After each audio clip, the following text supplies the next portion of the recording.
Hello and welcome to Ayurveda with Michelle, Recipes, Remedies, and Reflections. I'm Michelle and this is the Sources, Part 2. The next book I'd like to share with you is called The Ayurveda Encyclopedia by Swami Sada Shiva Tirtha. He was a student of Dr. Lad, as well as other very traditional teachers and Ayurvedic doctors in India. It has an encyclopedia of herbs found all over the planet. It describes their various actions and uses, and it talks about nutrition, massage, yoga, symptomology, causes of disease, development of disease, and their therapies. It's the most complete Ayurvedic book I've seen. It's huge. It has lots of Sanskrit, which is an ancient Indian language. It's probably appropriate for intermediate and serious students.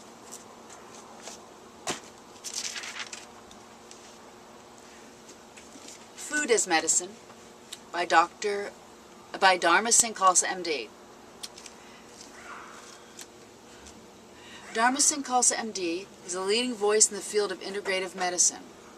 He is board certified in anesthesiology and pain management, anti-aging medicine. President and medical director of the Alzheimer's Prevention Foundation in Tucson, he lectures and consults worldwide. It says, grounded in medical science, Food as Medicine is a pragmatic and accessible reference for anyone seeking guidance on healthy eating or simple food remedies. Dr. Khalsa begins by setting readers on the right nutritional path, regardless of their current eating habits, and explains how to go organic, how to use organic natural juices, and food as medicine.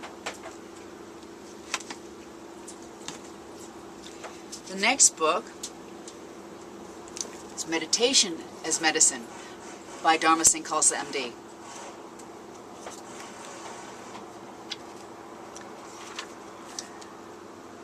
It says,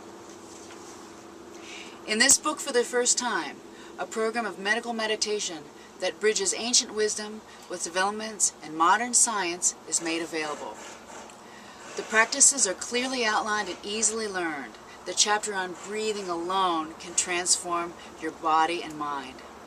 This book is a treasure, presenting techniques that just a few years ago were unavailable to the average person. Use it with confidence. Medical meditation can bring about well-being and spiritual healing, a sense of deep connection to life, compassion, and peace of mind, and in many cases, needed physical healing. It also says, medical meditation uses advanced meditations, which consists of these unique attributes. 1. Specific breathing patterns. 2. Special postures and movements, including exact positioning of hands and fingers. 3. Particular mantras consisting of distinct vibratory sounds. And 4. A unique mental focus. These various attributes fully involve the mind, body, and spirit of the meditator. The combination of all the attributes exerts a synergistic effect and endows medical meditation with far more power than standard meditation. Really exciting book. The next one, The Buddha is Still Teaching. This has wise Buddhist sacred writings and teachings, and some are told in story form by modern Buddhist spiritual teachers. It's a very special, beautiful book. It's for the reflections portion of the show. Another one for the reflections is The Wise Heart, a guide to the universal teaching of Buddhist psychology by Jack Kornfield.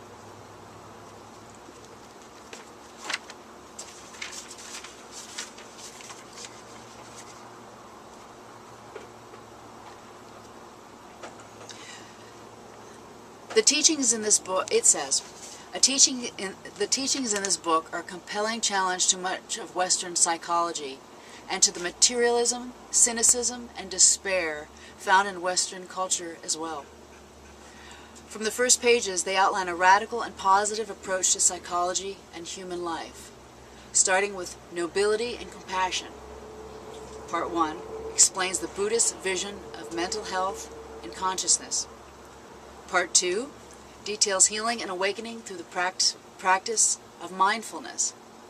Part 3 is devoted to the transformation of unhealthy emotions. Part 4 outlines a broad range of Buddhist psychological tools, from the power of concentration and visualization to sophisticated cognitive trainings and transformative social practices. Part 5 explores the highest possibilities of development, extreme mental well-being, and liberation. At the end of most chapters, I have suggested specific Buddhist practices for you to try.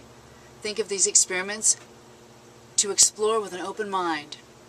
If you don't have time to undertake all of them, trust your intuition and begin with the practices that you feel will best serve your heart. If you give yourself to them for a period of time, you will find that they transform your perspective and your way of being in the world.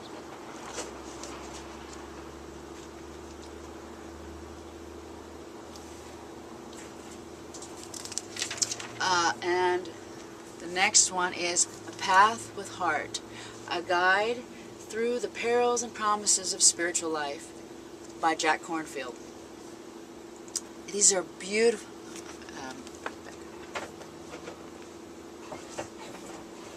A Path with Heart is filled with practical techniques, guided meditations, stories, koans, and other gems of wisdom that can help ease your journey through the world.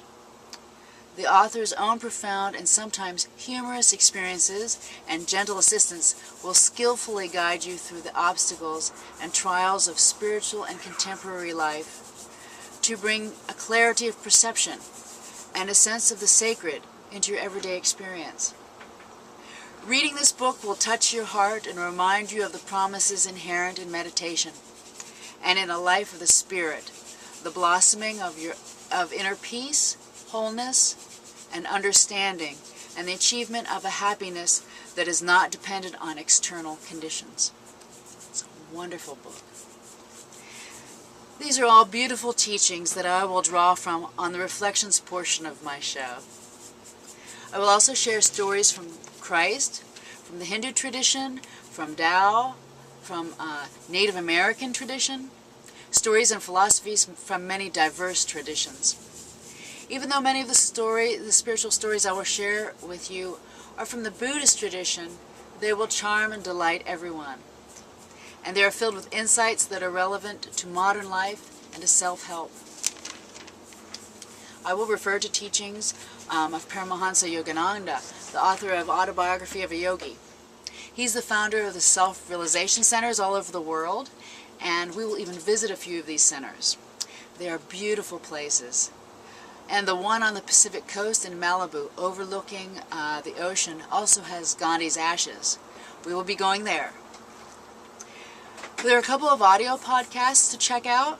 Jack Kornfield speaks, and he's wonderful to listen to.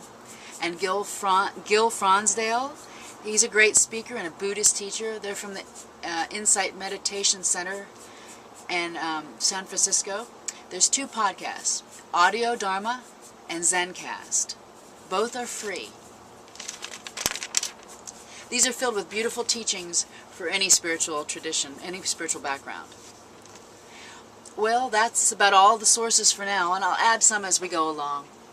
So, in tradition with a quote at the end of each of the episodes, this is from Paramhansa Yogananda. Knowledge without devotion is like driving a car without oil, or growing a flower without a scent. See you next time. Bye, Grandma.